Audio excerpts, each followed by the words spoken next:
That's the ticket. Ben Woooo. July 7th, Well, 1996. Ocean Center, Daytona, Florida. WCW Bash at the Beach. Why do we care about that night? I think there's a big change with the Hulkster. I think, as Tony Schiavone say, Hulkamania is no more. You go to hell, Hulk Hogan. Hogan turns heel. Third man. All of it Right. happened at the end of that pay-per-view. Take us through the whole sort of setup and how we got to that point.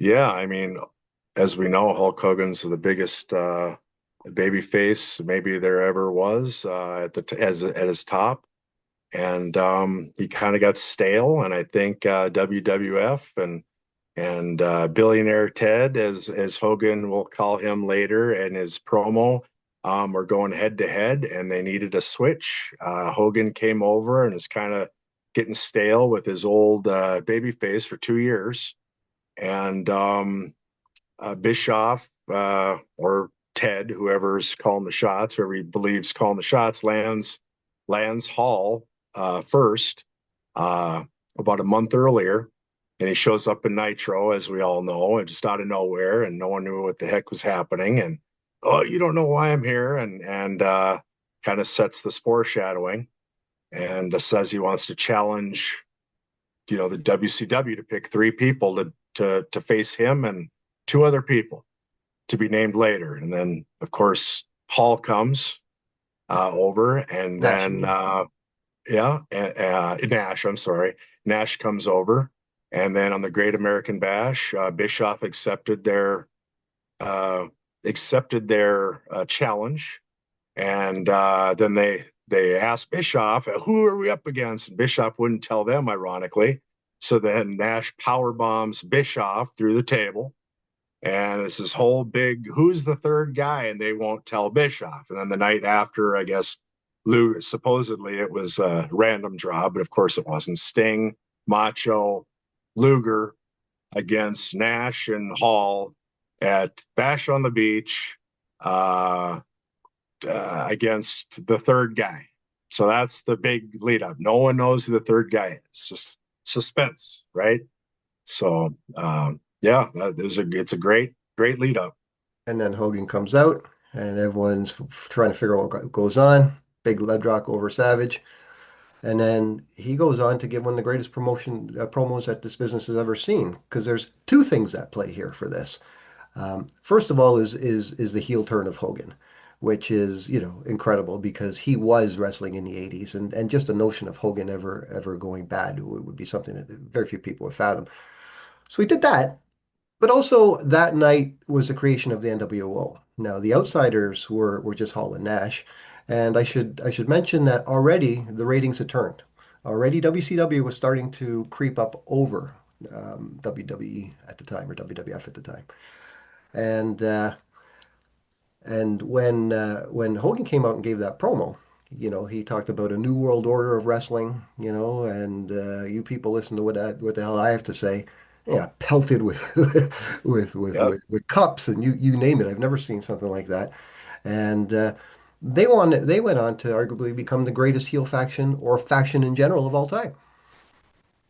Yeah, I think so. I mean, this is just a different shift, as you know, and everyone's watching knows, and in wrestling in general. I mean, we grew up watching just very segregated good and bad. That's all. Yeah. It was like hero and villain, like a comic book, and big, huge guys and giants and the whole thing. And you know, on the other side, you had kind of what is good and bad. You had Austin, right? He's the Yeah. rattlesnake. He's the upcoming star there, bad guy, but the hero. So it's just strange. So it was masterful how they did this, because they how do you match that? How do you match this perfect guy that's likable in the middle?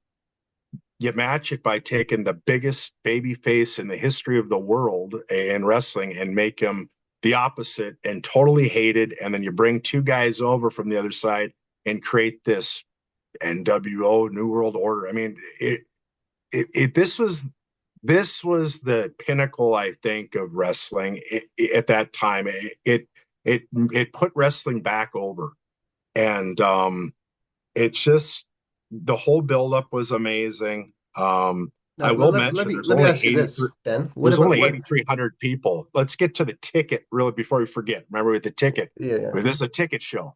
So, and I hold that thought question, Paul, but there was only 8,300 people at this event. Yeah, so it's a small, 8,300. it was a And small crowd. oh, dude. It And was like if the you King of the watch it, Ring that we talked about last time, and people didn't yes, know what they were getting. Like they didn't know when they were going right. that something was going to happen that night again that was going to change the course of wrestling history. Oh, you see kids with shirts, Hulkster shirts. Yeah, the crowd goes crazy when he comes in. They think he's going to help Macho. Yeah, but there's 8,300 people. The buy rate was like 250,000 though, so you could tell a lot of it was all pay per view. You know, um, wrestling kind of turned into a lot. Not a lot of people. It didn't seem like we're going to the events, but a lot of people. It was like theaters, like buying theater on TV. But I Right. feel like Austin and the NWO it was a shift back to people going to the events again and big events. And that's key. That's a big deal. And when you got the big Sure. event in person and the big buy rates, the explosion happens. But anyway, 8,300 people. There's only 5 total tickets in the PSA registry. So only 5 total because of such a small buy rate. I think people were pissed. A lot of people just threw them away. People weren't collecting. It was in Florida. People were probably drinking and partying and hot and sweaty or whatever. But there's only one autographed one, buddy. And I think Of it's course. the best ticket in all of wrestling. And I got it. You got So it. it's my favorite, one of my favorite tickets I have. Well, Tell me anyway, this before I lose my train of thought that I've been yeah, hanging on to all this time here. yeah, Was not Sting, did not Bischoff have Sting earmarked for that third man position? yeah. Or was that just a rumor at the time or something that's been sort of I think it fabricated was just after? a rumor at the time to throw Because I people remember, off.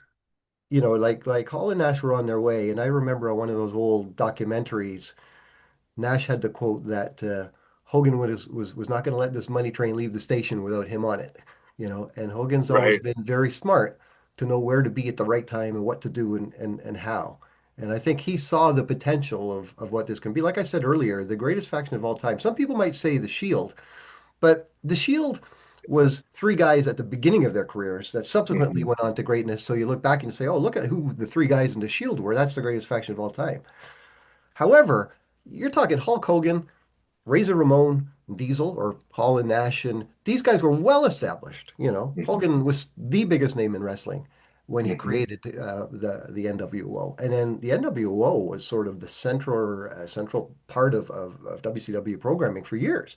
And they watered it down eventually with the red version and all the different guys that joined. Because I think Arn joined the NWO like 2 weeks later, after Yeah. this went down. So it started moving quickly. And ultimately, Bischoff became a character and uh, and all this stuff, But the Hogan turn was huge. Like last year, Ben, we had an event here in Toronto called Elimination Chamber, and John Cena turned heel.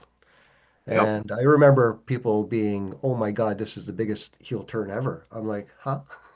Yeah. Like, yeah, no, it's not. And that's often the case. Like we're older guys. I am anyways. So I remember WrestleMania 1, the first 10 years, and as well as I remember, Obafemi 2 nights ago. So I have a complete sort of vision of what the big things were. Like Yep. Austin says, I just whooped your ass, and Hulk Hogan that night getting pelted and creating an NWO and that whole things. And these were seminal moments in the history of the business.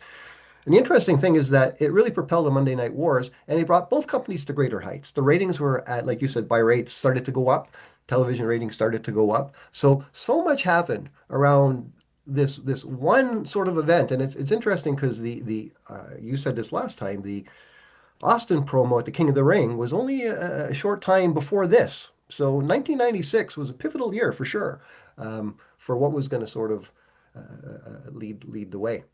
But It was a changing year, and it's not talked about, but what a year! And as far as heel turns go, I mean, yeah, this has got to be number one to me. You have Andre, obviously. This is like in the golden era. Obviously, in golden era can be defined by different people in different eras, but I'm talking McMahon, WrestleMania. Andre against Hogan, turns against Hogan. That's up there. You got Hogan. Uh, you got Rollins, obviously. and then you have Stone Cold, and probably in 17, WrestleMania Yeah. 17, and then you Michael's have putting Cena. Kennedy through the Oh barbershop yeah, window. that's a huge There's one there's too, a of bunch course. that. But Yeah. I think the Hogan one was the biggest one because he was Hulk Hogan. Like Oh. to a generation of fans and kids. Eat your vitamins, say your prayers. He was it. Subsequently in life, he didn't sort of go that way, but early in life, he was like the poster child for living clean and doing right. And he was big. He's huge today still, a year after his passing. I'm talking about a Hogan sale breaking a record of every fortnight, like he's still very much in the modern cards, for example. Hogan is very, very collectible still, and there's a small group of people that just don't like, claims he was a racist and all these things. And this is something that we're going to have to contend with forever, like Mhm, some people like Trump, some people don't. It's just the way the world works.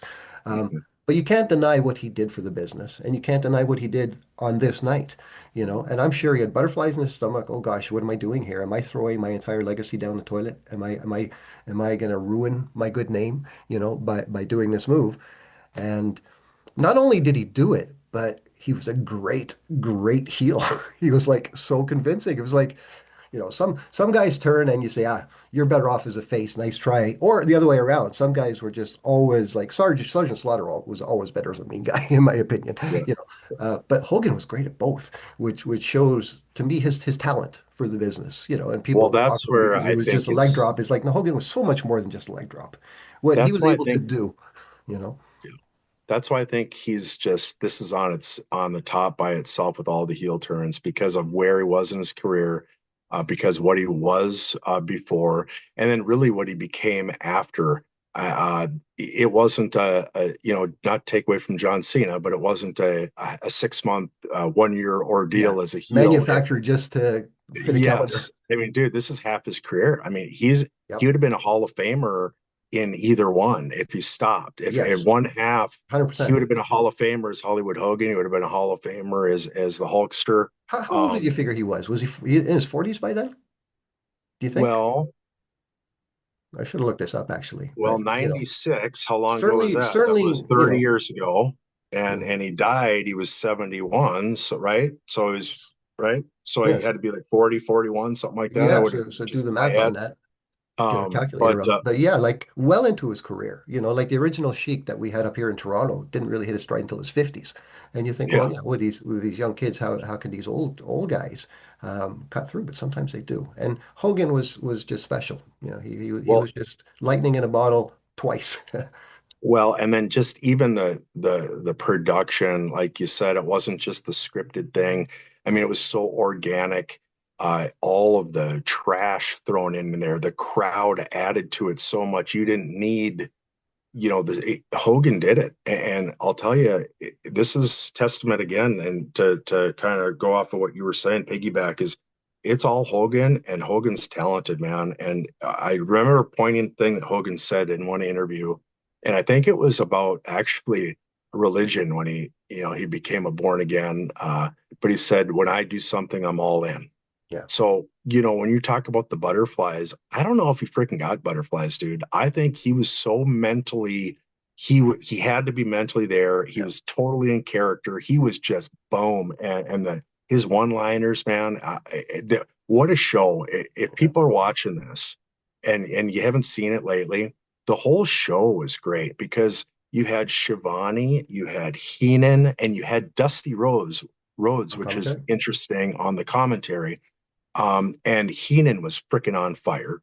I mean, Heenan, every match, dude. I mean, he was on fire with his one liners about whether it be John Tenta weighing 180 pounds when he was born, and, or, the old big boss man was Big Bubba's had him by the collar. And he's like, I think he's taking, I think it must be that time of day. I think Well, do you want to do you want to to do you take want to him quickly outside, buzz through the to take a rest? piss, basically.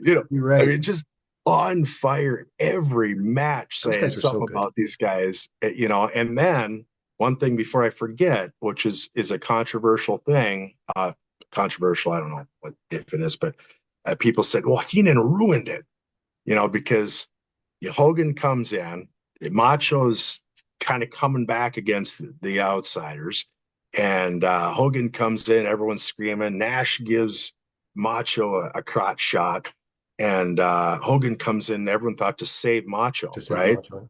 And Shivani goes, here, go. And Dusty's like, go get him. Like they're all like Hogan's the good guy, and Heenan keeps on saying, but whose side is he on? But whose side is he? Yes, So you know what? You as know he's what? I walking recall in, now that they yeah. actually in the Hogan videos they cut that out. Oh, They edited out the. I remember hearing about that in the Hulk Hogan documentaries they cut out Heenan saying that just really? to Okay. really ramp up the surprise, you know. But that is Yeah. So interesting. yeah, the foreshadowing was a little too foreshadow too quick. I mean, basically on the way to the ring. I mean, if you knew anything, you'd be like, oh, he's the guy, Yeah. of course. And Yeah. but man, again, what an event! People should really Well, let's watch it let's buzz because through the rest of the card. Now I'm going to rely on you because up here in Toronto, we were all WWE, WWF back then. Turner did have the Superstation, but I didn't have it. It was one of those, you pay, and you'd mm, only get sporadic WCW, and I don't even know if we had access to the pay-per-views in '96. Probably, but I didn't see the card. I've subsequently many years ago watched it on video, but not recently. I'm just going to throw out some names here and then get your comments on it, and then we'll wrap it up. In the dark match, Jim Powers, remember Jim Powers, Tony Roma, defeated Hugh Morris. And Hugh mhm. Morris is an interesting name because he becomes really big in later life, training people in NXT and behind the scenes guy, one of the most respected wrestling trainers of the generation that followed. Um, well, what else we got? Steiner Brothers defeating Harlem Heat, which is Booker T. Yep. Bobby Walker defeated Billy Kidman. Who's Bobby Walker? Is he one of the older guys?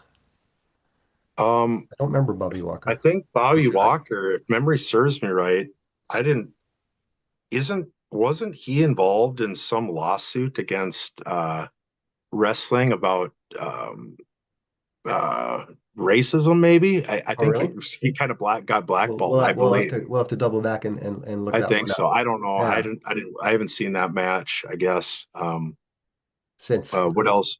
Because I think these were dark matches Well, the before first the one was a dark match, but the Steiner match started the card. We got Rock and Roll Express, which is Morton and Gibson, defeated Fire and Ice, which is Scott Norton and Ice Train. And Ice Train was a big black dude, if I recall. And I don't remember much about, again, I didn't see a lot of WCW back then, so I knew what was going on at the top levels with Hogan and Nash.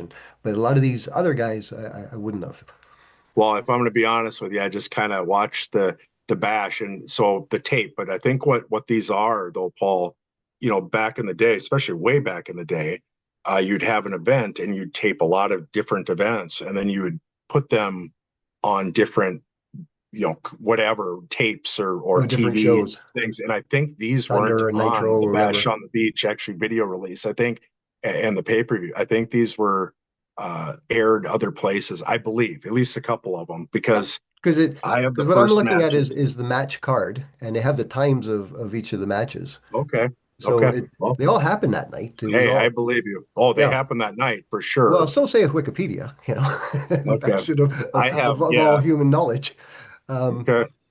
what else we got? Eddie Guerrero, God rest in peace. Eddie Guerrero, one of the greatest of all time, defeated Lord Steven Regal, another one of the greatest of all Yeah. time. Two of Oh my, yeah. like we always talk about the top 10, but my top 10, apart from who should be there, include guys like Harley Race and Guerrero and the Oh, original Iron Sheik and Regal, because I just like them. There's some characters that they might not have been huge, they might not have gotten all the way to the top, like Goldust. I've always been a massive Dustin Rhodes me fan. too.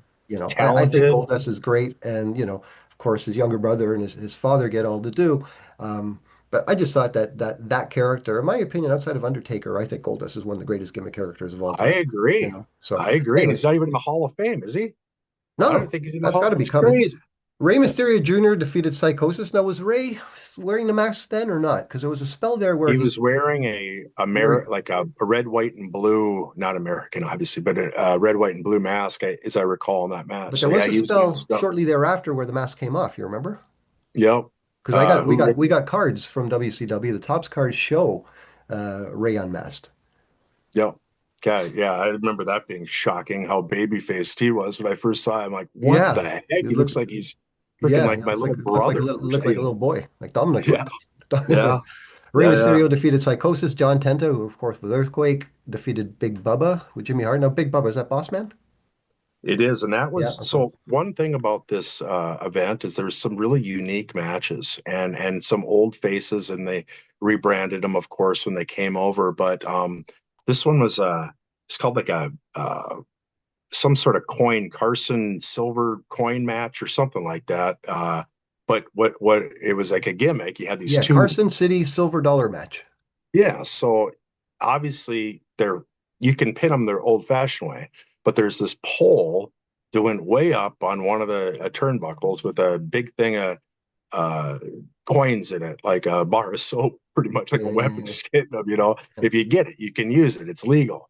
Well, these guys are both 400 and Heenan Yeah. Yeah. says Yeah. 500 pounds, 10 times. They're not climbing that damn thing up. Of course not. So what happens is, they go back and forth, and Hart, of course, is on Big Bubba's side, and of course Jimmy Hart gets his skinny ass up there and gets it, and then when he's coming down, Tenta Grabs gets it. him and grabs the thing, and boom, hits Bubba, and knocks him out. So that's how there's just a lot of neat matches in this Yeah, that there you seems like Diamond Dallas Page against Jim Duggan. So I guess Jim Duggan in a taped fist match. So that must have been like a brawl. yeah, you could use tape and hit each other, and that's another funny one. DDP gave him the diamond cutter and won, and then Hacksaw gets up when Diamond Dallas is gloating, and then tapes his hand and then knocks him out at the end, and the fans go wild. So it's a win-win. And the one thing now that I'm talking, Heenan So would they goes, both be would they both been faces at that point? Was DDP not a heel then? I think he's a heel. Yeah, yeah, I think he was. I think he's like a semi-heel. I yeah. think that was a little gray, but Okay, Duggan came out with the USA and the flag like he always sure. does. And I just remember he didn't, after that, he goes, should have done that 5 minutes ago. Just a great line. He's on fire, man. That's why, I really think people are watching this. Just go watch Bash on the Beach in '96 because Yeah, like everyone, go back and watch. Like we've done a few of these now, and this is the first WCW show that we're highlighting. Yeah, as this might be their top show ever, in my opinion. But Nasty Boys, Knobs and yeah, the Sags Nasty defeated Boys. Public Enemy, Rocco Rock and Johnny Grunge. Now, what about Public Enemy? They came and then they went real fast. Was there problems with them? Uh, yeah, I can't remember what happened with them, Yeah, but sorry guys, we're not really wrestling historians. We're wrestling collectors. So, you start yeah, asking me about cards, I can speak intelligently till the cows come home. But when we look at these old cards, I have to have my notes and I remember them. Um, and we're tying it to the ticket stub, obviously. But I we would, wing it. sorry. We wing it, and Yeah, maybe well, we should do a little more research. But well, hey, here's one. Dean Malenko defeated Disco Inferno. Now I ask you this about Disco Inferno: why doesn't anybody like the guy, especially today? I thought he was a great character. I thought he was kind of He seems honky-ish, to he seems to honky get a lot of talky. grief from people these days. And Yeah, and from other wrestlers too. Cody Rhodes is taking shots at him. what does he say? Just that, guy He's, couldn't wrestle. oh, well, yeah. I mean, you look at his matches. He wasn't he was basically a one dance thing, and kind of got a couple hits in and a couple drop kicks, and then doing his thing again, dance, and then he would lose. I mean, I mean, he was a gimmick. Gotcha. That's it. And he was a good heel, good showman, and a good loser, really, to put people over. Really, is what Yeah. he was. I mean, Now, what about Steve but. McMichael with Queen Deborah? And of course, Mhm. Deborah would go into WWE and be alongside Austin during the height of it. Defeats Joe Gomez. Who's Joe Gomez, Ben? I don't remember a Joe Gomez. I What's think he there like? was something else with Joe Gomez too. I think he was an up and coming guy, Yeah. and if memory serves me right, I think he was in some sort of battle with wrestling as well for CTE or some brain damage stuff. I think Oh, okay. there was something that happened with him, and that's kind of why he disappeared and didn't really amount to anything. Coupled with the fact that he lost to McMichael. I mean, McMichael was a big star, but not really. No. He was a Yeah. crossover, and he wasn't a Gomez wasn't a huge star. He wasn't up and coming guy anyway. The one match I remember here though is the Giant and the Taskmasters. Yeah, One of the that's coming up. Taskmasters. Yeah, Yep. Giant and Taskmaster against Arn and Chris Benoit. Yep. And of course, the Taskmaster, we all know what happened there. The debacle of him running through the wall and falling and his stormtrooper hat No, no, taken no, that's off. Shockmaster. No, no, no, that's Oh, I mean, Shock. Shockmaster. Oh, that is Shockmaster is Shockmaster. Kevin Sullivan. That's right. Taskmaster is Kevin. So what the hell am I talking about? Sorry. Right. But to I'm the a collective, guys. to that Yeah, Shockmaster reference, that yeah, is yeah, yeah. I my don't know favorite what. moment in all of WCW. God bless Oh, it's so Tugboat. bad. And what a great, yeah, what a great Uncle guy he Ted. was too. And but yeah, Taskmaster, what the heck am I thinking?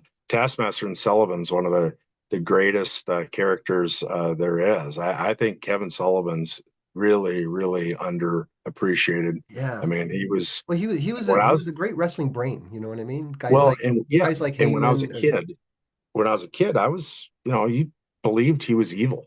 I mean, you Yeah, really did. You yeah. believed that it was his eyes, it was just his build. It was just all just this little, he just looked like a Kind of little like a Terry Funk goblin. quality, like a little unhinged. You know?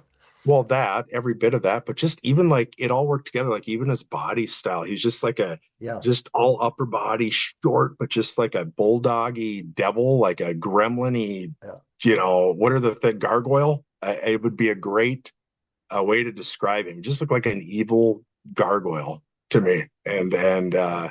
But anyway, that match, what happened in that match? I think the Giant slammed Arn, choke slammed him, and won. No, the Giant, I believe, at the time was the champion, wasn't he? Oh, the world I think, champion. That I don't yeah, know. I'm pretty sure he was the Yeah. world champion. I think as this progressed, this is why the takeover was so big.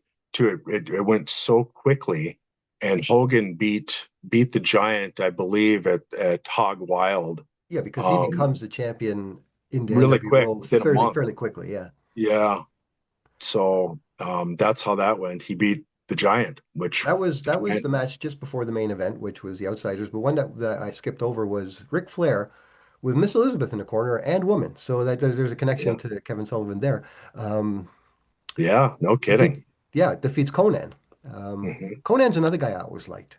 Rey Mysterio is obviously considered one of the greatest Mexicans of all time, but I'd pick Conan as one of my tops as well, especially Well, during. and they interviewed him during this too, and he came. They asked him what happened with the Rey Mysterio and Psychosis match, and he gave a synopsis and his thoughts, and it came off really well. Like he's a professional, and really was a student of I guess wrestling, and he was talented, and he was part of uh the Latino explosion or Mhm. whatever you want to label it. But yeah, there was three pretty high profile Latinos in this. Um, and of course, he was the U.S. champion, and Flair beat him, cheating, of course, with the women. And I think Elizabeth cut Conan's eye, and then of course, woman takes off her shoe and hits Conan in the Right. face, and Flair pins him. But not only did that, he needed every bit of that, and then he put his feet on the ropes too. So Well, modern Conan kind of fans got a pass on might this loss. remember Conan from the recent Rey Mysterio Hall of Fame induction. Conan did the introductory speech, and a lot of people said that was one of the nicest setups, what do you call that when you do the introduction for the person? I was going to say Yeah, inauguration, but that's not right. Um, People really dug what he had to say about Rey Mysterio. The induction speech. yeah, yeah. No, I think Conan's another guy that's underrated. Yeah. So I really like him as well. And then But of course we have yeah, the main event. The main event, out come Hall and Nash by themselves. They don't need their third guy yet. They're okay to take on Savage, Sting, and Luger, just the two of by them themselves. by Yep. themselves. And then you laid out the match pretty good. And then out comes Hogan. And I remember thinking when I saw the review of it that, oh, here comes Hogan to save Savage like everybody else. And then he did the deed. And Well, one thing about the match that I thought, and viewers at home watch it, and I think you'd agree with me, and it brings back memories. I mean, we always had the WWE, we had, the NWA or WWF NWA, and you had these guys, and you always wondered who's bigger, and it was always Luger or Hogan, who's the bigger muscle guy, and you'd have these comparisons in your head. Well, one thing about this match that was really poignant to me is how freaking big Nash and Hall were. you know, in perspective compared to like Sting and Macho for sure. Like, dude, both of them towered over them, towered. And even Sting, and Sting wasn't the biggest he was, but he's pretty damn big. Well, he's And 7 feet tall, Luger, dude. Like yeah, I mean, he's a big Hall man. was taller. Hall was bigger than Luger. I Yeah, mean, oh yeah, and yeah. These I weren't little mean, guys. so you That's why have it the worked as well. You got Hogan, you got Nash, and you got yeah, Scott Hall, and these are big guys. like the hostile takeover. It was like here's WCW's three biggest guys, Yeah, and biggest. I'm talking star and physical. You think that these are the three biggest physical guys, and you see it. You see the yeah, yeah. difference of Well, the how big and go way back to Vern and AWA when Scott Hall yeah, with the Fro yeah, yeah, yeah, became tag champions with Kurt, and you see those yeah. pictures, and Kurt comes up to here on Scott. Yeah, yeah, yeah, You know yeah. what I mean? Paul's huge, man. I have some old Type Yeah, 1 original photos of him, and dude, he was just jacked. He was badass. yeah. Paul is, I mean, we can go into Hall, but he's got to be one of the most underrated guys ever. I mean, he should have been, but he is big. He is as big as anybody because everyone Yeah, loves but him and knows him we and revere appreciates him him. now just as much as we ever did, and maybe he Yeah, didn't become the world champion yeah, in WWE, and that could be a whole episode of guys that should have, like Perfect, like Rude, like Cesaro. Some people think that these guys and never got their shot. Poor Sami Zayn is still whining about it all week after yeah. week. But they kind of have the die early star. They're just as big as they would have maybe if they had their whole career. These old Exactly, musicians, exactly, Jim Morrison, exactly. whatever. But Yeah. one thing about the match too that I remember is that Luger was knocked out pretty early, so that caused more drama. So it was 3-on-2, and then The 3-on-1, Stinger 2-on-1. splashes Nash that had Luger in a headlock, and Luger hits his head on the steel bar and gets knocked out. So then all of a sudden it's 2-on-2, and then the outsiders dominated basically the whole match, and that's where you could really see Yeah. that the How good they were scale going to of become. And then the NWO became huge. I mean, Hogan comes out and says, "What all you people need to do is shut up." And as soon as he said yeah, that, it's like yeah, it's on, yeah, you know. yeah, And and it I just really like the production of the NWO, the videos that they did, those black and whites. Like there was for a while there, yeah. it was really, really cool. It really was because you got, I mean, again, Hall and Nash. You got Hogan being. You never know what you're looking because you just always remember Hogan. I remember as Hogan, and then all of a sudden it's this, and you're just wondering what is gonna, how is he gonna act? Like, what's he gonna say next? Like, you're trying to just figure it out. Like, what is going on? And where's he gonna take all of this? And but I'll tell you, this promo. I mean, it was everything. It was the fans, screw you, the fans, and then explaining why that he came here for 2 years, underappreciated, did Yeah. everything Oh, right, didn't get anything. Billionaire Ted offered him so money, fame, fortune. I mean, just like he wants the money. I mean, there's no greater root than evil than money, so they say. So money is the root they of all really evil. painted it perfectly, and he was Hollywood. I mean, he was right in all He the things he was. said. Now a little And embellished, then to take like that moniker on, to become Hollywood Hulk Hogan, and even to sign his cards, Hollywood Hulk Hogan, and that kind of thing. Just great stuff. And it really was. you know, So So yeah, let's wrap it up there, Ben. It was just like I said earlier, just one of these nights, and that's what we're trying to do here. Is we're just trying to go back and pick a night where a bunch of people went out to see a wrestling card and something really special happened. So thank you everybody for watching. Ben, as always, we'll see you again soon. WCW Bash at the Beach, July 7th, 1996. Hogan turns heel. Hogan creates NWO, and nothing is ever the same again. Thanks, guys. yeah, We'll see you soon. see ya, Paul.